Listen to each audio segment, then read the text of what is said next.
Hello दोस्तों, आप सभी का एक नए वीडियो में स्वागत है। और दोस्तों आज एक इंटरेस्टिंग स्टोरी लिखने जा रहे हैं। तो आज का वीडियो काफी इंटरेस्टिंग है। आप लोग सभी इस वीडियो को पूरा जरूर देखिएगा। मैं आप लोगों को एक एक रूल बताऊंगा, आप लोगों को कोई दिक्कत नहीं होगी। दोस्तों यदि आप अपनी इंग्लिश को इम्प्रूव करना चाहते हैं, सुधारना चाहते हैं, तो आप लोग सभी मेरे चैनल के साथ बने रहिए और सभी वीडियोज को जरूर देखिएगा। साथ ही दोस्तों आप लोग सभी मुझे इंस्टाग्राम पर भी फॉलो कर लीजिए। मेरा यूजर आईडी है ऑल राउंड नॉलेज। और इम्तियाज सर ब्लॉग्स चैनल को भी जरूर सब्सक्राइब करेंगे। साथ ही आप इम्तियाज सर क्लासेस चैनल को भी सब्सक्राइब कर सकते हैं।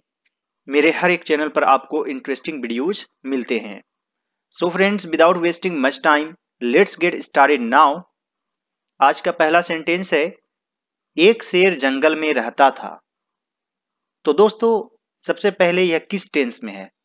रहता था, इसे भी हम लोग सिंपल पास्ट टेंस में ही लिखते हैं जनरली। आप भी देखते होंगे स्टोरी वगैरह में। तो रहता था या जाता था, खाता था, जब हैबिट दिखाते हैं तो यूज टू का भी यूज करते हैं। जैसे मैं जाया करता था, आई यूज टू गो। कभी कभी हम लोग वुड का भी यूज करते हैं। जैसे वह रोज सवेरे उठता था, he would get up in the morning daily.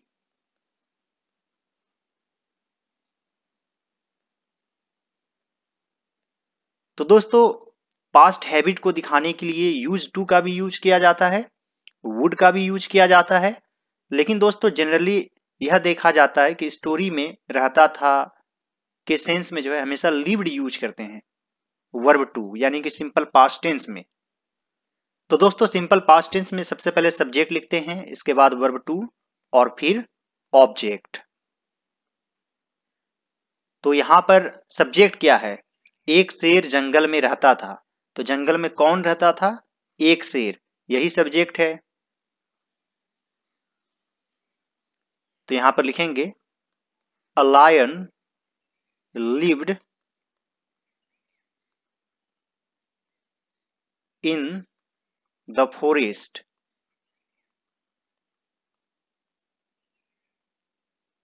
एक शेर जंगल में रहता था। A lion lived in the forest, आप चाहें तो अ फॉरेस्ट भी लिख सकते हैं। A lion lived in a forest. उसके साथ एक शेरनी भी रहती थी। तो यह भी है सिंपल पास्ट टेंस में। और यहां पर सब्जेक्ट क्या है? एक शेरनी। भी के लिए हम लोग क्या यूज करते हैं? ऑल्सो और too, T double O, too का भी यूज करते हैं। के साथ के लिए विद यूज करते हैं। उसके साथ, तो यहां पर उसके के लिए हिम यूज करेंगे, विद हिम, उसके साथ। एक शेरनी भी रहती थी। तो यहां पर लिखेंगे a lioness also lived with him. A lioness also lived with him. दोस्तों आप लोग सभी इस वीडियो को पूरा जरूर देखिएगा। मैं आप लोगों को एक एक रूल बताऊंगा। और दोस्तों चैनल पर नए हैं तो सब्सक्राइब जरूर कर लीजिएगा और साथ ही दूसरे वीडियोज को जरूर देखिएगा। लगभग 300 के आसपास वीडियोज हैं और सभी वीडियोज काफी मेहनत से बनाया गया है। तो आप लोग जरूर देखेंगे। उनके दो बच्चे थे। उनके यानी कि उनके पास। तो दोस्तों पास वाला में क्या यूज करते हैं? हैव, प्रेजेंट को दिखाने के लिए। पास्ट को दिखाने के लिए हैड। तो यहां पर थे है तो हैड यूज करेंगे। उनके यानी कि उन लोगों के पास, इसके लिए यहां पर दे यूज करेंगे। They had two. वैसे दोस्तों शेर के बच्चे को कब कहा जाता है? तो यहां पर कब्स भी लिख सकते हैं या फिर किड्स भी लिख सकते हैं। They had two cubs. शेर रोज जानवरों को मार कर लाता था। आप इसे भी सिंपल पास्ट टेंस में लिख सकते हैं। तो यहां पर लिखेंगे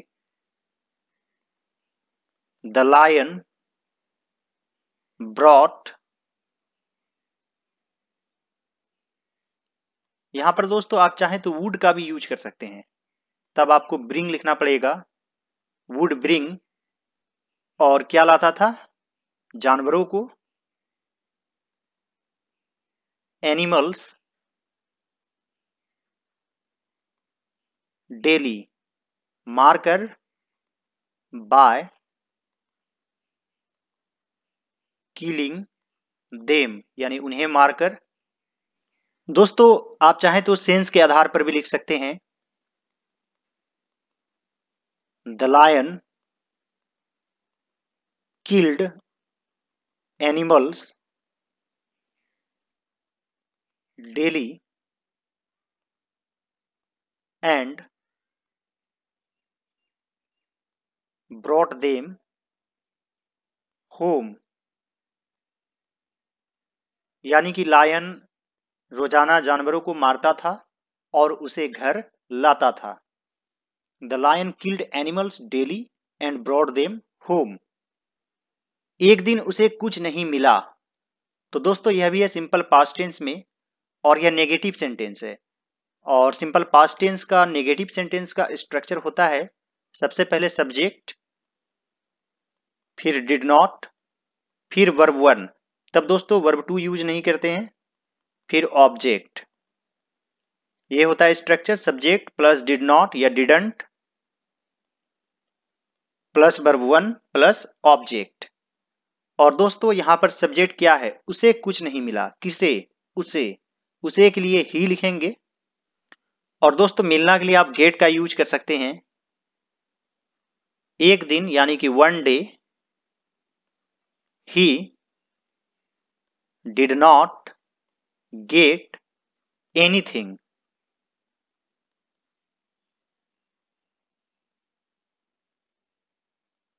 one day he did not get anything. शिकार की खोज में वह घूमता रहा। तो दोस्तों यहां पर सब्जेक्ट है वह, तो सबसे पहले लिखेंगे वह घूमता रहा।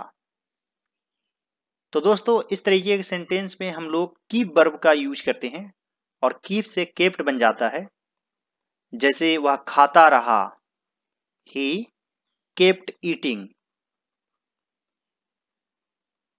वह पढ़ता रहा, ही केप्ट रीडिंग। तो इस तरीके से आप भी सेंटेंस बना सकते हैं। मान लीजिए वह हंसता रहा, तो आप कैसे लिखेंगे, आप लोग अपना आंसर कमेंट बॉक्स में जरूर लिखिएगा। और दोस्तों यहां पर है शिकार की खोज में, की खोज में, इसके लिए इंग्लिश में एक फ्रेज यूज होता है, इन सर्च ऑफ, और शिकार को इंग्लिश में कहते हैं प्रे। तो वह घूमता रहा, ही केप्ट, घूमता रहा यानी कि एक तरह से भटकता रहा। वॉन्डरिंग भी आप लिख सकते हैं, केप्ट वॉन्डरिंग, वॉन्डर में भटकना होता है। शिकार की खोज में, in search of prey, he kept wandering in search of prey. रात होने लगी। तो दोस्तों इस तरीके के सेंटेंस में हम लोग इट से शुरू करते हैं।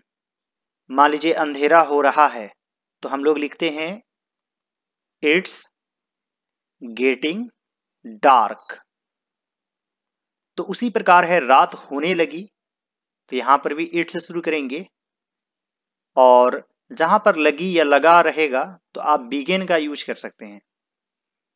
जैसे वह रोने लगा, ही बिगेन टू क्राई, तो यहां पर भी लिखेंगे इट बिगेन टू। अब यहां पर है रात होने लगी, ग्रो डार्क आप लिख सकते हैं, it began to grow dark. आप दोस्तों चाहें तो यहां पर गेट का भी यूज कर सकते हैं, it began to get dark. लौटते समय उसे एक लोमड़ी का बच्चा मिला, लौटते समय, ऑन रिटर्निंग भी आप लिख सकते हैं, या फिर वाइल रिटर्निंग, वाइल रिटर्निंग उसे एक लोमड़ी का बच्चा मिला, ही फाउंड। यानी कि दोस्तों अचानक कोई चीज मिल जाना एक तरह से फाइंड ही कहलाता है। ही फाउंड अ कब ऑफ अ फॉक्स। दोस्तों शेर या फिर बाघ या फिर लोमड़ी, इन सभी के बच्चों को कब ही कहा जाता है? बच्चा समझकर शेर ने उसे नहीं मारा। दोस्तों यहां पर है समझकर, इसके लिए आप कंसीडर का यूज कर सकते हैं। कंसीडरिंग इट अ किड, शेर ने उसे नहीं मारा। The lion did not kill it. दोस्तों बहुत छोटे बच्चों के लिए आप इट का यूज कर सकते हैं।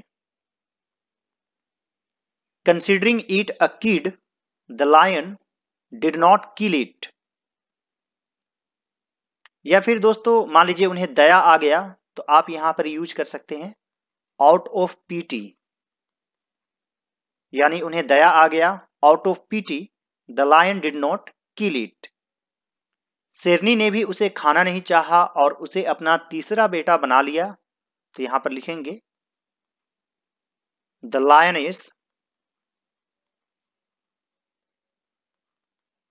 To did not want to eat it, यानी कि दोस्तों उसे, यानी उस बच्चे को, तो उसके लिए आप ईट का यूज कर सकते हैं। और उसे अपना तीसरा बेटा बना लिया, and made it her third सन।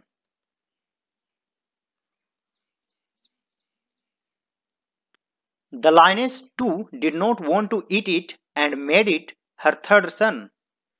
उसने उसे अपना दूध पिलाकर मोटा ताजा कर दिया। उसने यानी कि लाइनेस ने, तो यहां पर सी यूज करेंगे। She made it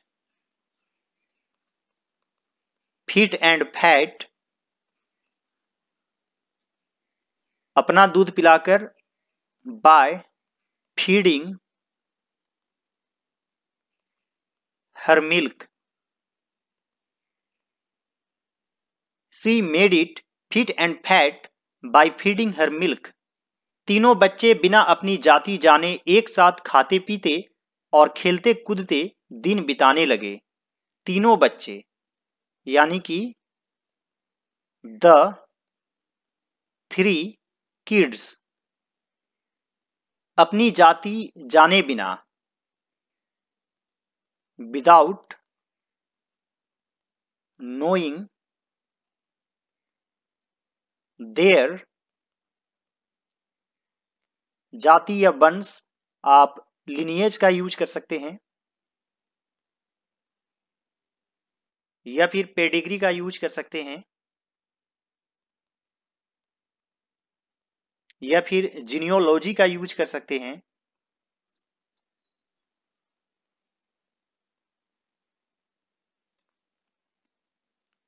the three kids without knowing their lineage, एक साथ खाते पीते और खेलते कूदते दिन बिताने लगे।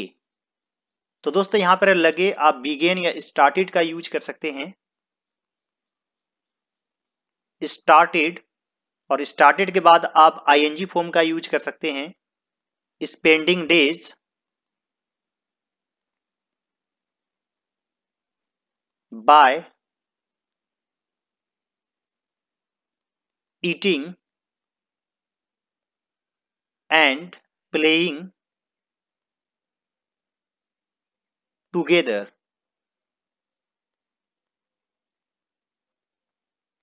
The three kids without knowing their lineage started spending days by eating and playing together। दोस्तों यदि आपके मन में कोई भी सवाल हो तो आप कमेंट बॉक्स में जरूर पूछेंगे। साथ ही आप टेलीग्राम पर भी पूछ सकते हैं। आप ऑल अराउंड नॉलेज सर्च करेंगे तो मेरा चैनल आपको मिल जाएगा टेलीग्राम पर, या फिर आप इस वीडियो के डिस्क्रिप्शन बॉक्स में चेक कर सकते हैं। साथ रहने से जंगली जानवरों में भी कभी कभी दोस्ती हो जाती है। तो दोस्तों यहां पर आप लिख सकते हैं समटाइम्स, यानी कभी कभी। फ्रेंडशिप हो जाना, यानी कि आप टेक प्लेस वर्ब का यूज कर सकते हैं। तो यहां पर हो जाएगा टेक्स प्लेस, क्योंकि फ्रेंडशिप अनकाउंटेबल है, गिन नहीं सकते। समटाइम्स फ्रेंडशिप टेक्स प्लेस, जानवरों में भी के लिए यहां पर इवन यूज करेंगे, इवन अमंग एनिमल्स, यानी जानवरों के बीच। दो से अधिक में अमंग का यूज करते हैं। बाय लिविंग टुगेदर, या फिर when they live together. Sometimes friendship takes place even among animals when they live together. दोस्तों आप इसे इस प्रकार से भी लिख सकते हैं, living together sometimes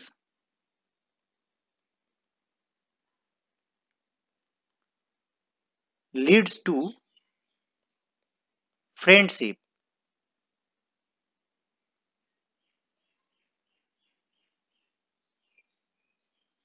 even among animals।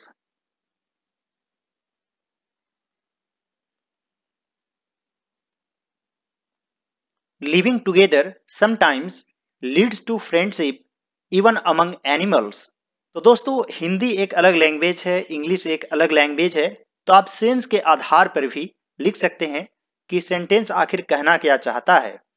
और दोस्तों आप जितना प्रैक्टिस करेंगे, जितना मेरे वीडियोज को देखेंगे, उतनी ही नॉलेज आपकी बढ़ेगी और अनुभव बढ़ेगा। तो आप लोग सभी वीडियोज को जरूर देखिएगा। चैनल पर नए हैं तो सब्सक्राइब जरूर कर लीजिएगा। साथ ही दोस्तों आप लोग मुझे इंस्टाग्राम पर भी फॉलो कर लीजिए, मेरा यूजर आईडी है ऑल अराउंड नॉलेज। और इम्तियाज सर ब्लॉग्स चैनल को भी जरूर सब्सक्राइब करेंगे। आप चाहें तो इम्तियाज सर क्लासेस चैनल को भी सब्सक्राइब कर सकते हैं, वहां पर आपको बेसिक जानकारी मिलेगी। All right, dear students and friends, thanks for watching. Have a great day.